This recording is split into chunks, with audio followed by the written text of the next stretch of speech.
As environmental philosopher and activist Adrian Parr said in 2016, because human activities cause environmental damage, our species is culpable for a crime we are committing against ourselves.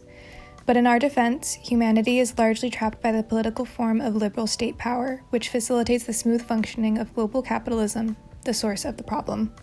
Climate change is a pretty heavy topic for anyone to talk about, but for future generations, deliberate action must be taken in regards to maintenance and conservation.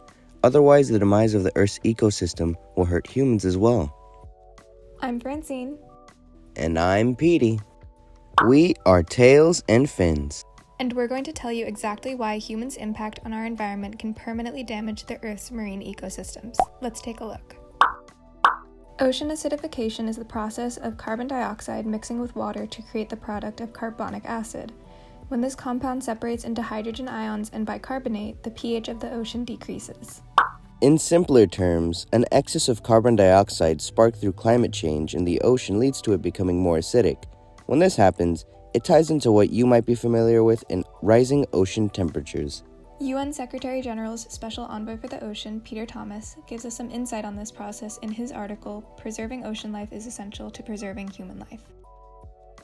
The ocean is steadily warming, its oxygen levels are falling, and it is becoming more acidic, making conditions for life below the waves even harder. Planet warming greenhouse gases are the common enemy in that trio of changes. This is when issues in the marine environment come into play. This is coral.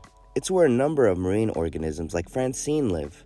Providing shelter, protection, and nursery space, coral reefs are critical to my life, the survival of other fish, crustaceans, sharks, and many more organisms alike.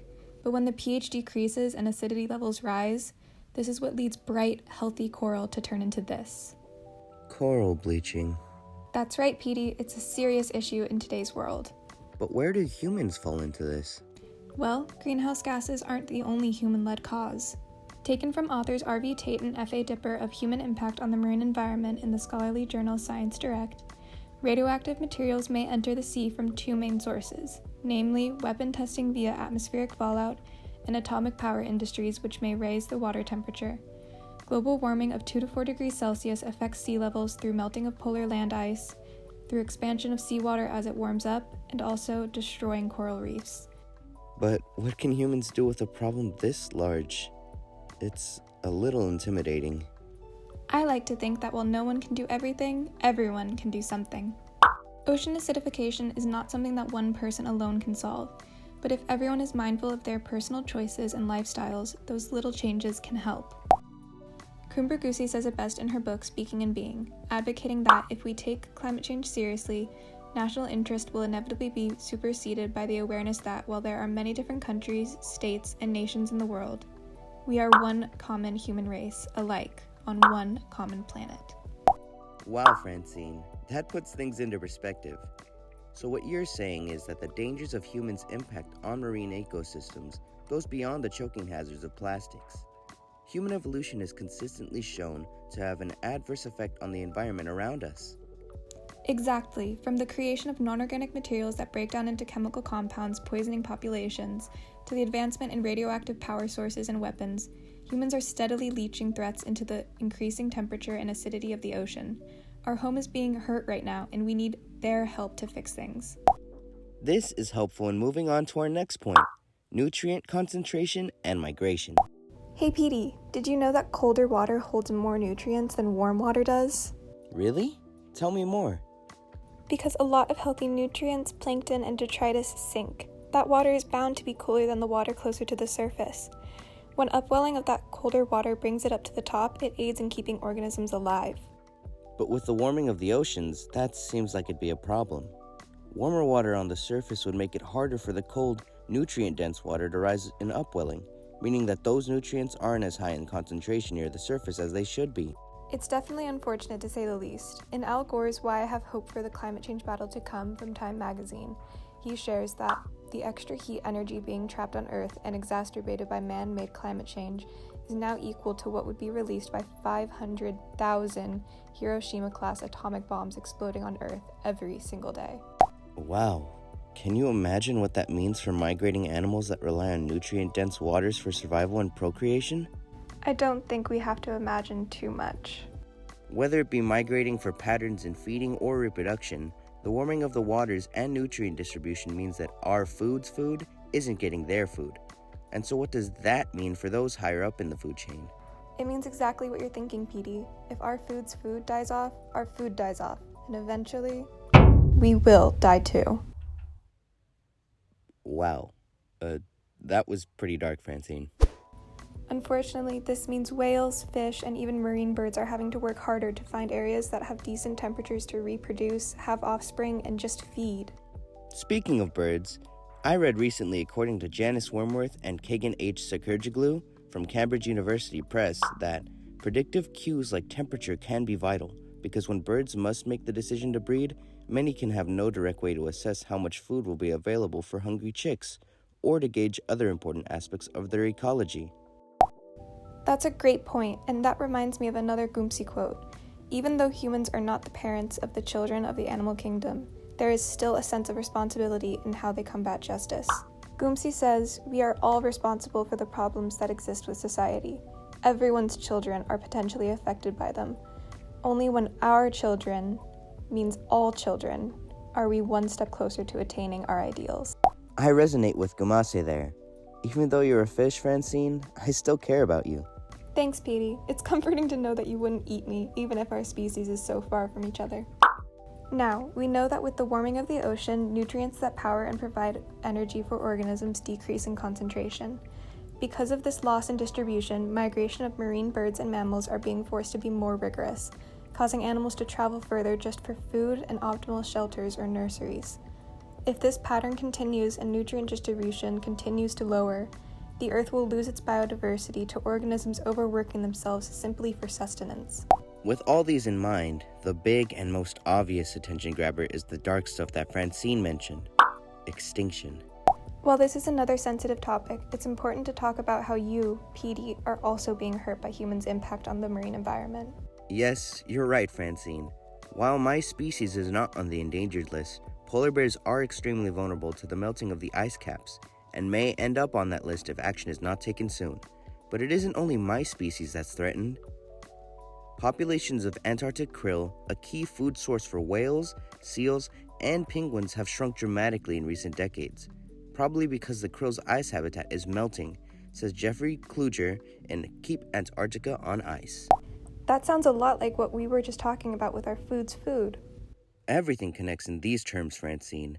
Seals happen to be the main diet of polar bears, and if the seal's food is disappearing, it will lead to polar bears like me disappearing too. Additionally, while polar bears can swim between ice chunks, the melting of the ice on the top of the food shortages means that many of us are drowning from being too exhausted to swim, as the distances between the ice increases. Now, let's bring it back to how humans are impacting this. Remember carbon dioxide? Robert Newton from reliable website columbiaclimateschool.edu shares that if humans continue to emit CO2 into the atmosphere at the historical rates, then sometime in this century, summer sea ice will disappear nearly completely in the Arctic. Millions of square kilometers of sea ice lost. That is a problem for polar bears because their food source, seals, rely on sea ice. While polar bears and Moorish idols like myself may not be very important to most humans, the consequences down the line have to be taken into account. Right. Humans are all eventually tied to a branch of all ecosystems. While it may not seem like they'd be personally affected by the fall and extinction of other species, ecosystems breaking down work like dominoes. Gumase enlightened us again when she wrote that there will always be something else, another absurdity, another expert opinion, on which I and thousands of others expend our lives.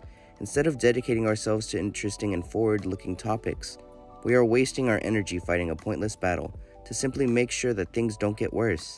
Humans need to take action now to protect our marine environment, if not for us, for them. Unless they acknowledge soon that what they are lacking in doing will hurt them further down the road, the dominoes will get increasingly larger and more negative until eventually they will be too heavy to pick back up again. The effects of human activity have made it increasingly difficult for marine life to thrive. As more of their food is falling victim to shortages and their homes are being threatened, with this being an alarming issue that will certainly be difficult to reverse, it's important to take what Gumase said in dedicating ourselves. Instead of relying on the possibility of work of others, individuals need to act on their own accord and start the first tip over of positive, justified dominoes. Some people side with the belief that it is convenient and simply more preferable to pollute the ocean rather than land, but Francine and I think differently.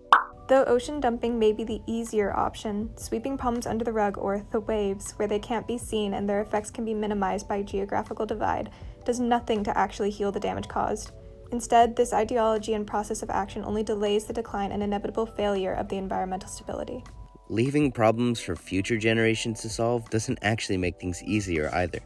It only builds up the issue until eventually the pile becomes so intimidating that change has to be done. But when that happens, there is no guarantee that flattening that pile is possible. Again, referencing Tate and Dipper, despite the great size of the oceans and their thorough intermixing, water circulation is mostly slow, and dispersion of materials in the sea is sometimes a very gradual process. Even if wastes are disposed of by tipping far out at sea, pollution may become obvious if persistent floating substances drift back to the coast, or if the solids which sink to the bottom are later carried inshore by shifting of sands along the seafloor. If anyone closed their eyes now, Francine and I would not be visible. It might be dark, or you might glance away instead for a moment. But while you can't see us directly ahead of you, there is no doubt that we are still here. Hiding problems does not eliminate them. It only does exactly what the word entails, hide. And in games of hiding, seeking is always on the other end to make sure everything is found again. Humans' impact on our climate can permanently damage the Earth's marine environment. In turn, this damage has the potential to spread onto humans too. So, humans need to acknowledge how they are hurting our home, but also hold themselves accountable for what they can do to fix this problem. Even if it may not happen within personal generations, being mindful of the future is critical, not just for the purpose of conserving the environment, but for guaranteeing your survival. This was Petey and Francine from Tails and Fins. And if anything is taken from this video, we invite you to leave with one simple thing. See our struggle. Be the change.